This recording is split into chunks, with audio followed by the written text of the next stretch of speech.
found this, but it doesn't have any lead. Does it? Let me see. Nope. I Can't think hear that's anything. actually my pencil that. No, this is mine.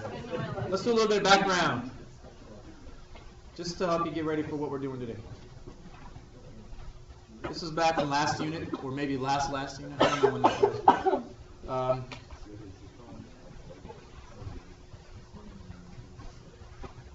Evaluate. So these are the type of things you're going to have to be doing in order to solve these equations. This expression right here.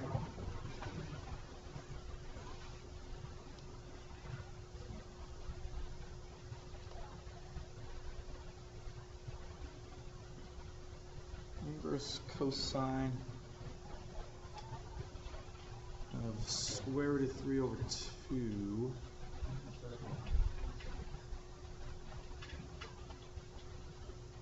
Yeah, I'd probably use the unit circle.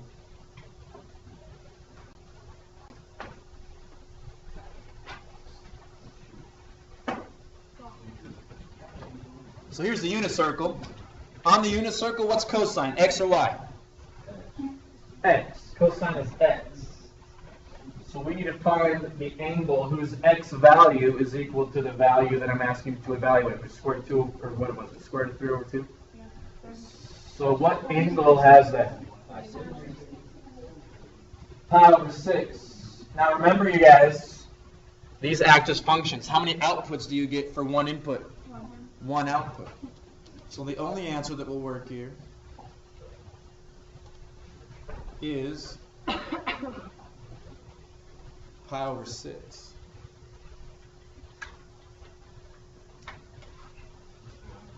Yeah. You could also, if you don't have your unit circle, you could have also used a special triangle. That sometimes is a little hard, not more difficult to do, but you have to know which triangle these values come from. Square root of 3 over 2, there's those two special triangles. So this one would have to come from the 30, 60, 90. So then cosine's adjacent over hypotenuse. So adjacent and hypotenuse, that would be the 30 degrees, so then it would be pi over 6. So you could do it that way. Yeah. What about a negative angle? If I had done, what about inverse sine? Wait, so do these have to be, the answers have to be written in? The convention is to have it written in radians, unless it specifies otherwise. Well, this is just some background evaluating. In the problems where you're solving equations, it'll ask you to express answers either in radians or degrees. So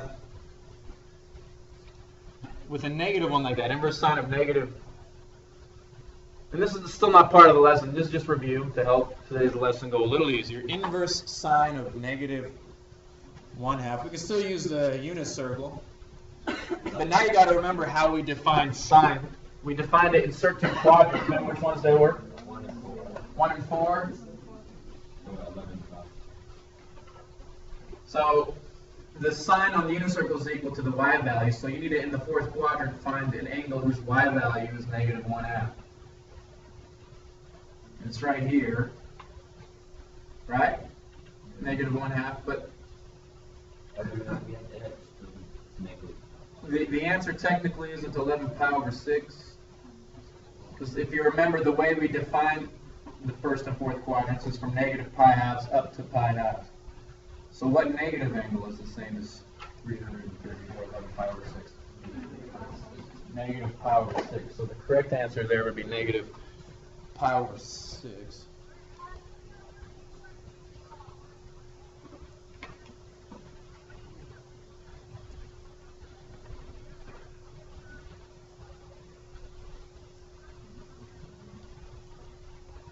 Now, I want to actually do a little algebra here instead of trigonometry.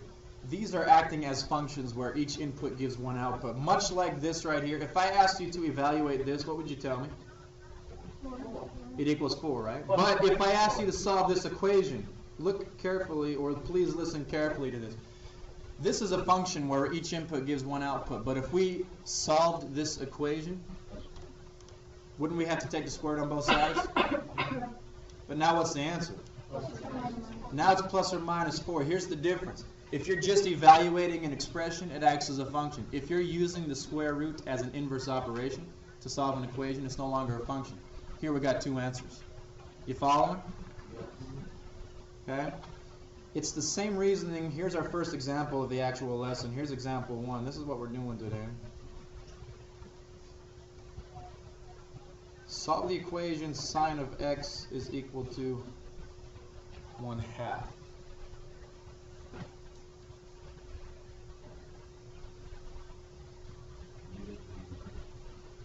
So how do we, Trent, what were you saying? Sure, like we did, no, I guess you have to do the inverse and flip the 1/2. Yeah, we're solving for x, right? X is inside of a sine function, so we need to use some kind of a function that undoes the sine function, and it's going to be inverse sine. So we're going to use inverse sine on both sides. But the difference is now we're using inverse sine as an operation. We're no longer using it as a function. So how many answers are we maybe expecting out of this? Just one? Could there be more than one maybe? There could be 6. There could be 6. Let's see how many exactly there are going to be. If we use the inverse sine, Actually, I'm going to guess 4. 4, okay.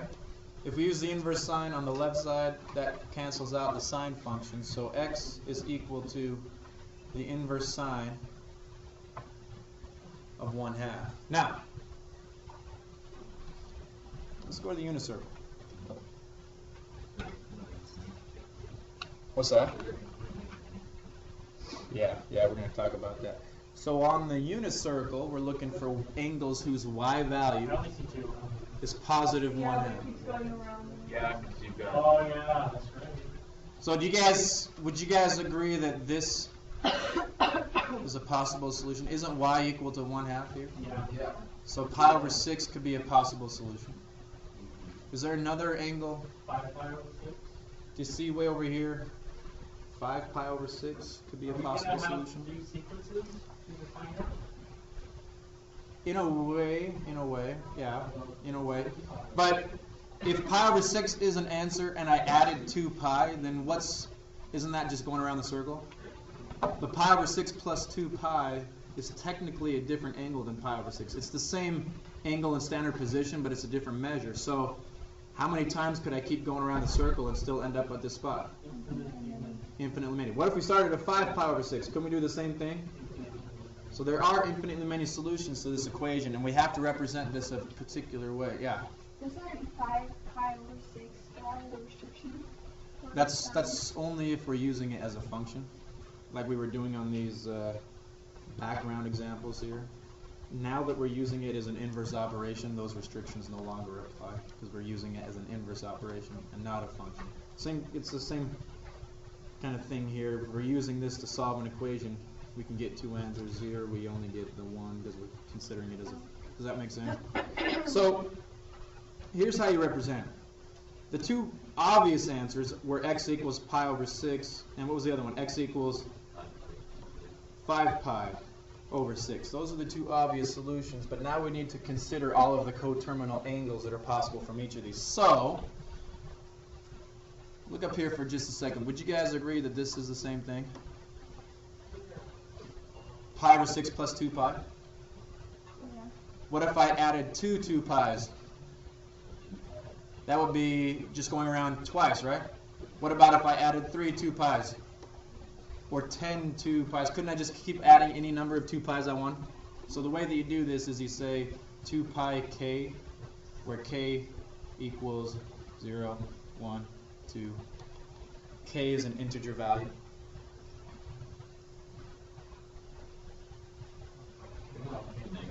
And technically, you could go around the other way.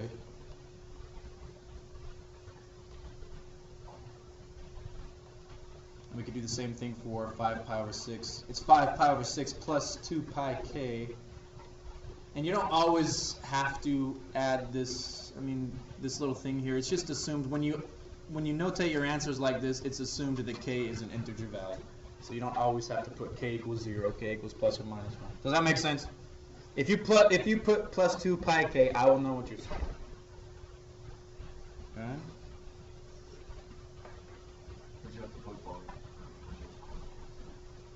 Say that again. Oh yeah, you have to put both of these. Yeah. So let's try another one. Part B, same example. Solve.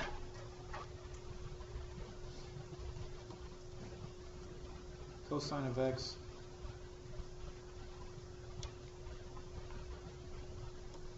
equals negative square root 2 over 2.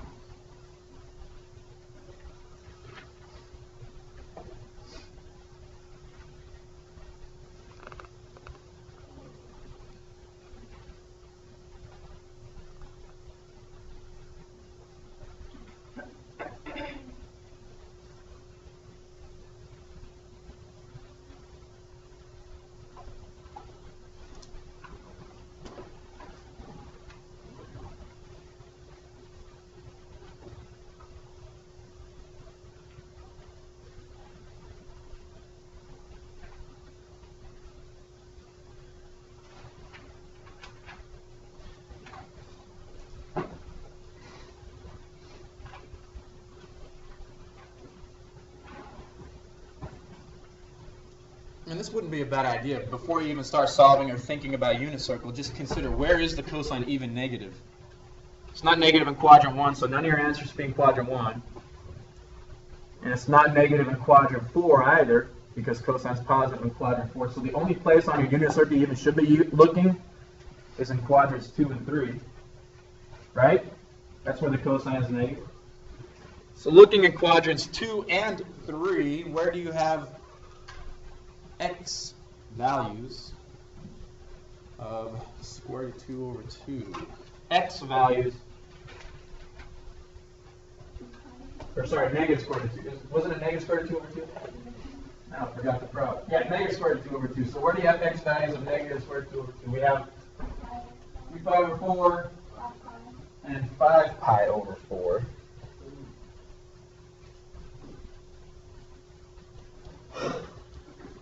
So using inverse cosine on both sides,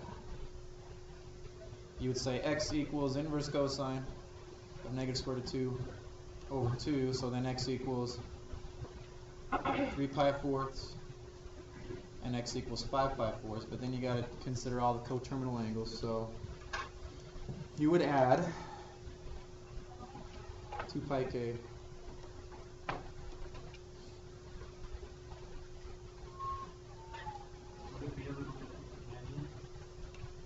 Yeah, we'll do one of those in a second. This one, I'm going to change the directions here slightly. And this is actually very often, this is what they do quite often. You do need to know this 2 pi k. All that means is an infinite number of revolutions. Yeah.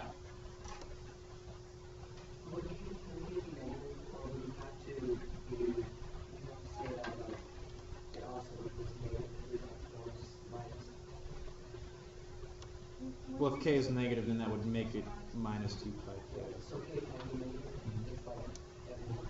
Because you're going either clockwise around a circle or counterclockwise around a circle, because you still technically end up in the same spot. Plus minus? It's just understood that k is an integer, and integers can be positive or negative. Okay. This is actually more common for the directions to say this. Solve for x such that that is true. That's actually more common to see it written this way. What does this mean?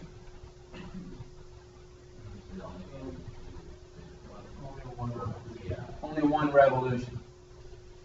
Between 0 and 2 pi is one revolution. So what don't we have to do? If this is the case and this is in the directions, what don't we have to do?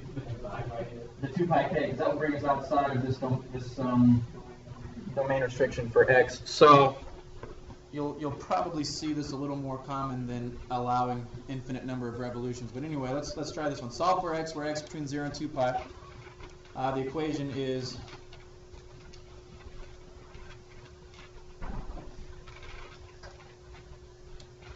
two sine of x minus 1 equals 0.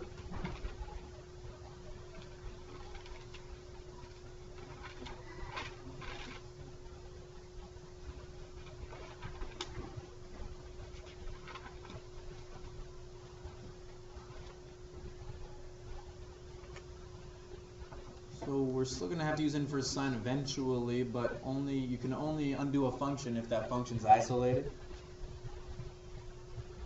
So some pretty easy steps here. How do you get sine by itself? Add 1? Divide by 2. We've already had this one, haven't we? Yeah. Well, yeah. So if you add 1, you get 2 sine of x equals 1. If you divide by 2, you get the sine of x equals 1/2. Now you do inverse sine, and we actually solved this one on part A. We got pi over 6 and 5 pi over 6, and because we're only restricted to one revolution, we don't need the 2 pi k. So x would be pi over 6 and 5 pi over 6.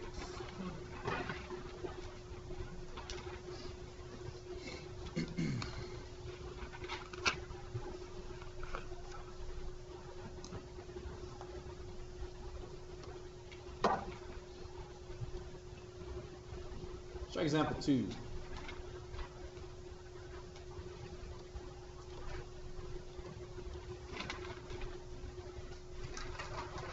Tangent squared of theta minus 3 equals 0, where theta is less than or equal to 360, less than or equal to 0.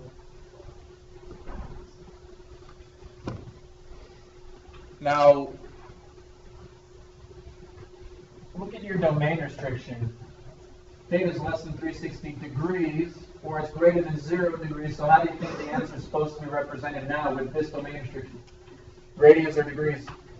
Now it should be represented in degrees. And the default for you guys should always be radians, unless there's a specific domain restriction that's given in degrees. Then you can represent your answer in degrees. So this one we could do degrees.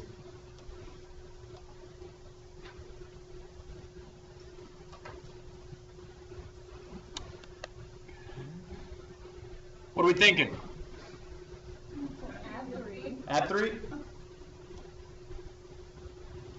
So tangent squared of theta is equal to 3. And we have to get tangent theta all alone. We can't use inverse tangent yet because of this pesky square. What gets rid of a square?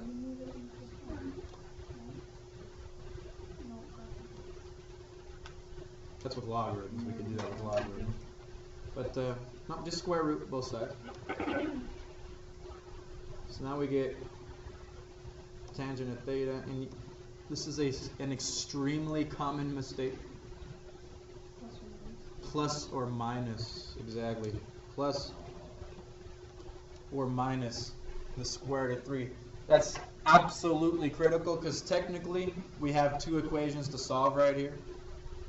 You have to solve the equation tangent of theta equals the square root of 3, and you have to solve the equation tangent of theta equals negative square root of 3. If you forget that plus or minus, you're only solving one equation, you can only get one answer. or half of the answers rather instead of all of them.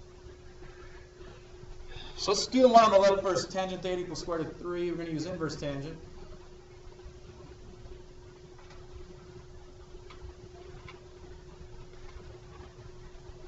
So theta is equal to inverse tangent square root of 3. Wow. There are going to be 4 answers to this, yeah. Not to this piece of it, but total.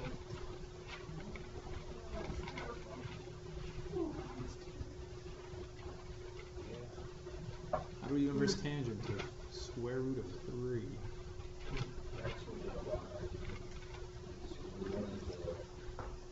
Y over x.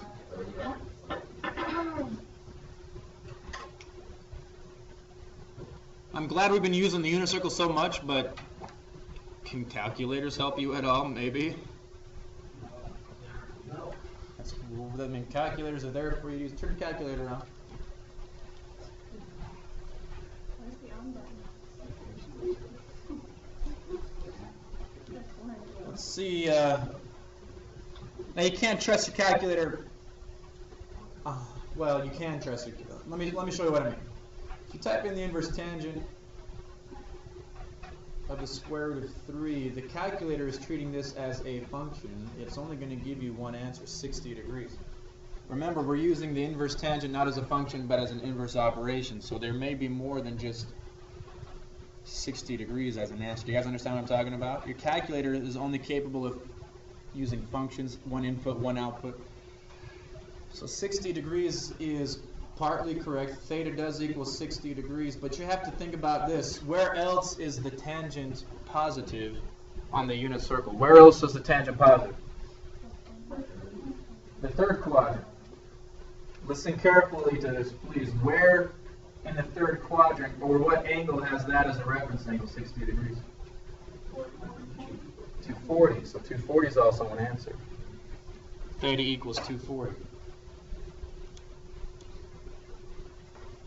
Your calculator didn't give you this answer because it only treats it as a function. We have to treat this as an inverse operation where you could get multiple outputs. Are there more than just these two? Well, there's going to be some from here. But just for inverse tangent square root of 3, are there going to be more than these?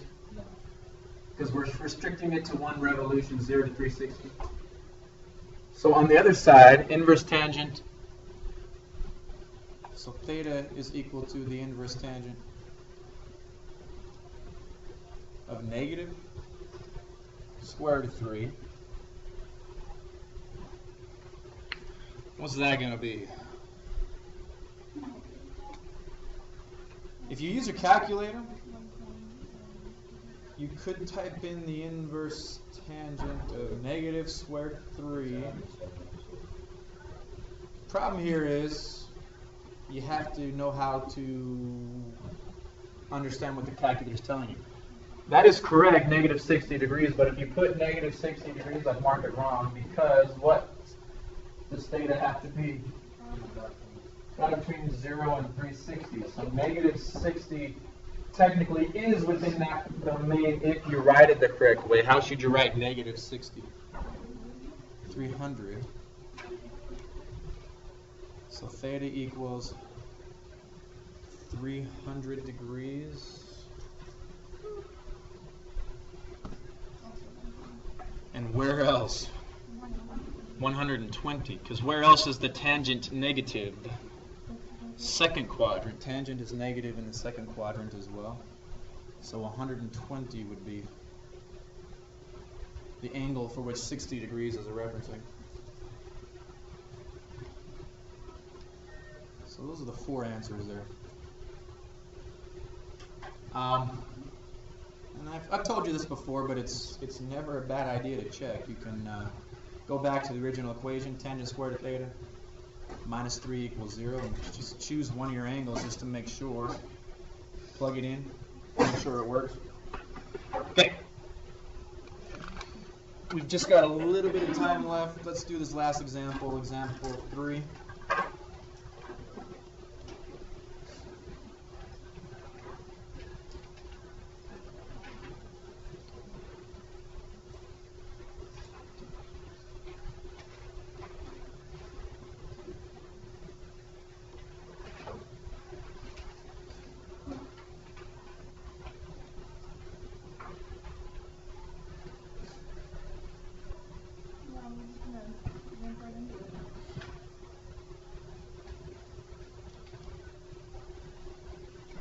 Let me show you a different equation here. If this were the equation to solve, how would you solve this equation here? By factoring. Do you see any similarities maybe between these two? Isn't there a squared term and then a not squared term and then a constant? Yes. And Okay. there's a leading coefficient. There's a leading coefficient. So we're just gonna factor this like we normally would factor this kind of equation. 2 times 3 is 6. So it's gonna be negative 1 and negative 6. So it's gonna be 2x squared minus 1x minus 6x plus 3. I'm just showing you how to factor this quadratic, because then we'd factor this trigonometric equation the same way. If you group here, you're going to get factor out an x. That leaves you 2x minus 1. Here you'd factor out a negative 3, which leaves you with 2x minus 1. So the factors would be 2x minus 1 and x minus 3. Isn't that how you would solve this if you were factoring this quadratic? So just make a substitution. Instead of the x, what are you going to replace the x's with? Cosine x. And then it's going to have the similar factors. So it's going to be 2 cosine of x minus 1. That's one of your parentheses. The other parenthesis, instead of x minus 3, it's going to be cosine x minus 3 equals 0.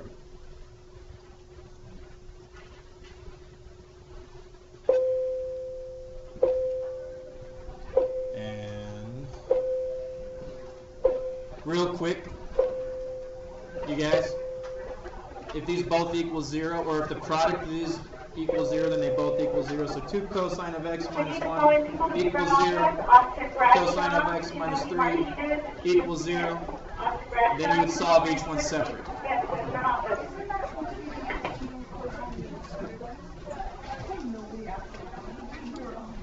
Where? Can I have Damien over to Right here the it is. province? Where? Damien over to attendance. No, because if you were to FOIL this back out, the 2 cosine times that cosine would equal the 2 cosine squared if you were to multiply it back out. Does that answer your question? We'll quickly finish this one up at the beginning of next lesson.